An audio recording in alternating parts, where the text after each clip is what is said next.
Hi guys, I'm Tony from Crush Beauty Lounge in Helensburgh. Since I've been in self-isolation, I've noticed that my skin is breaking out like crazy. It is probably something to do with all the iron brew I've been drinking and all the chocolate I've been eating. This gave me the idea to show you guys how I do my full coverage foundation look.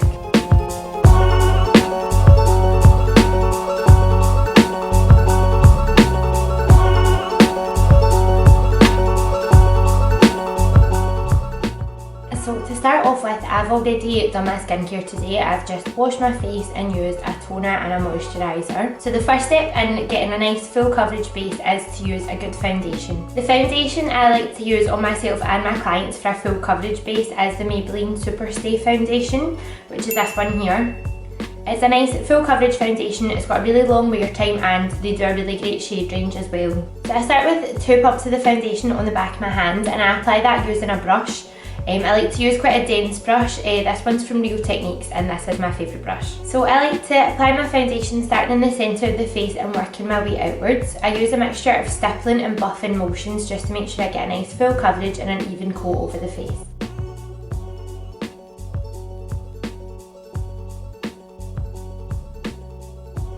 So once you've roughly got your foundation on, this is when I would take a wee bit more time over any areas where I feel I need a wee bit more coverage, and I would just stipple some more product on there, making sure to blend as we go. So this is when I start to use my swirling motions and start to buff the product outwards and take it down the neck to blend it in completely.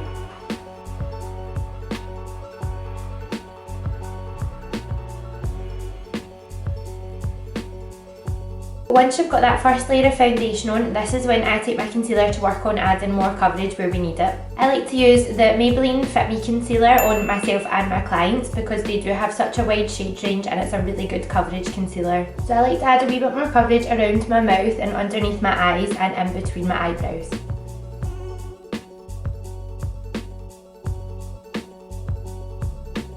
I also apply my concealer on top of any blemishes that I might have or any marks that are still coming through the foundation.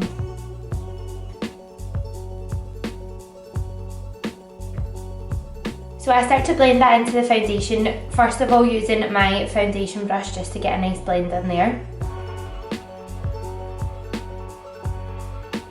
I then move on to a smaller brush. I like to use this domed concealer brush from Real Techniques also to work underneath my eyes and in between my brows.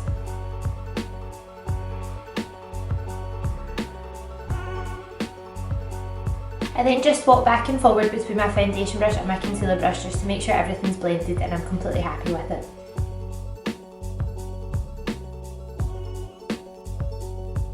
I then take my concealer in a slightly lighter shade and an angled fluffy brush and I just pop that right at the corners of my eye and down the sides of my nose.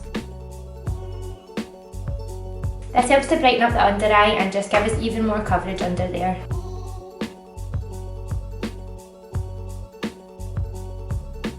So the next step is to set your base. This step is really important because it adds that wee bit of extra coverage and it helps your makeup to last all day or all night. Choosing the correct setting powder is really important. Some setting powders, if we take photos with a flash, they will give a flashback and completely wash out your complexion, which is not what we want. The loose powder that I like to use is the RCMA No Colour powder. You can get this online for about £12 and it lasts forever. I like to use my loose setting powder with a damp beauty blender. If you are going to use a beauty blender, it's important that you wash it every time that you use it because they can really hold bacteria if you don't look after them properly. So to keep your beauty blender nice and clean and hygienic, you want to put it in a cup of water with some fairy liquid and just pop it in the microwave for 1 minute every time that you use it. I like to use the Real Techniques diamond shaped blender because it's nice and inexpensive and I really like the shape for setting underneath the eyes. So to use your loose setting powder, I like to just pop it on the palm of my hand and work from there, or you can use a tissue if you're more comfortable working that way. I then take my beauty blender and just coat one side with the loose powder and I like to pop that underneath my eye using quite a lot of product.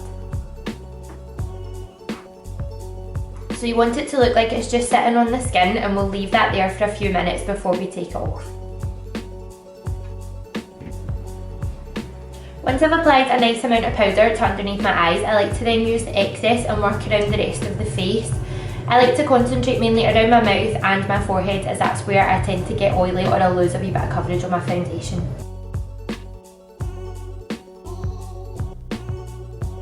So while my under eye is setting, I then like to work on my bronzer and my contour along my cheekbones. I like to use the NYX matte bronzer in the colour medium.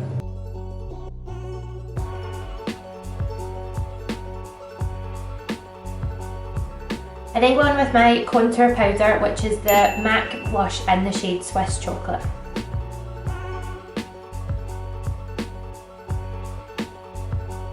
I then go back in along the bottom of my contour with my foundation brush with no more product on there, just the excess from before.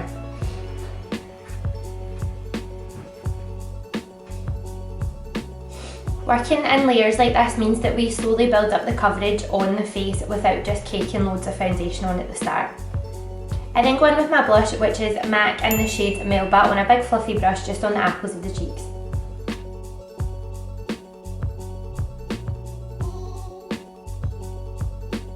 So once I've finished the rest of the powders on my face, it's time to remove some of the excess powder from underneath my eyes. I do this by using the Maybelline Pressed Fit Me powder and a powder brush. I just take a small amount of powder onto my brush and just use this to wipe away any of our excess loose setting powder.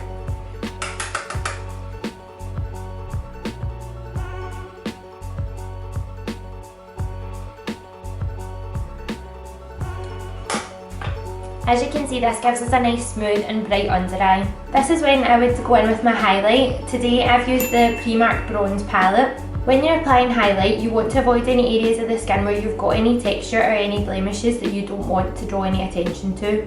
Today I've applied highlight just to my cheekbones, my temples and down the bridge of my nose. I would usually apply it to my cupid's bow and on my chin as well, but today I'm having a bit of a breakout there and I don't really want to draw any unwanted attention to it, so I've just skipped that step today. You then want to finish off using a setting spray. This is quite important when you do use a lot of powder on the face, as it just helps everything to melt into the skin and look a wee bit more natural. One last wee thing I like to do if I'm having a bit of bother with my skin is to use my eyebrow pencil, and I like to draw a wee beauty mark just if I've got any raised blemishes on the skin, and this helps to cover them up a wee bit.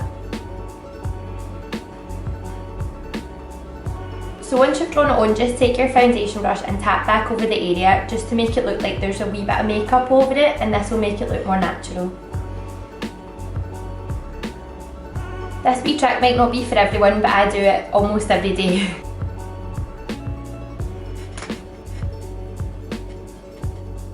And then just pop your lipstick on and that's you.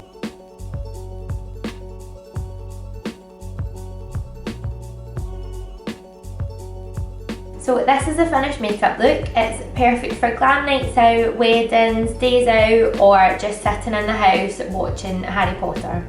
Let us know if you enjoyed this video and if there's anything you want to see from me in the future, and I'll see you next time.